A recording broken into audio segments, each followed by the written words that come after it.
আসসালামু আলাইকুম। Welcome to tech world. আজকে আমি দেখাবো আপনি কিভাবে আপনার ডেস্কটপ বা ল্যাপটপে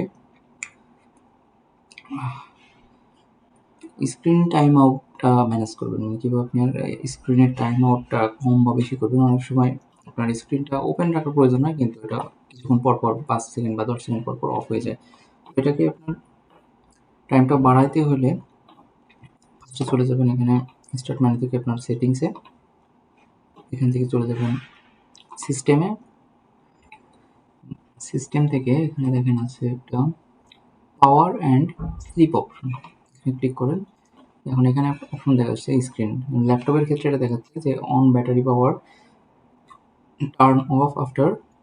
আমার স্ক্রিনটা যদি ব্যাটারি পাওয়ারে কাজ করে তাহলে এটা ৫ মিনিট পরে অফ হয়ে যাবে। আপনি চাইলে এটা ৫ ঘন্টা দিতে পারেন অথবা নেভারও দিতে পারেন। এটা কখনোই এটা বন্ধ হবে না। আর যেটা যখন এটা প্লাগ ইন অবস্থা থাকবে, চার্জে থাকবে, তখন এটা ১০ মিনিট দেওয়া আছে। আপনি এটাকে ইচ্ছা মতো চেঞ্জ করে দিতে পারবেন। আবার এটা স্লিপ দেওয়া আছে, যেমন আপনার ল্যাপটপ বা কম্পিউটার স্লিপ মোডে চলে যাবে। যদি আমার ব্যাটারি লাগানো থাকে ১৫ মিনিট দেওয়া আছে, আপনি এখানে ইচ্ছে মতো চেঞ্জ করে নিতে পারবেন। অথবা এটা আপনি ডেস্কটপের ক্ষেত্রেও সেম অপশন দেখাবে, শুধু ওখানে হয়তো ব্যাটারি অপশনটা থাকবে না, মানে একটা অপশন থাকবে দুইটার পরিবর্তে।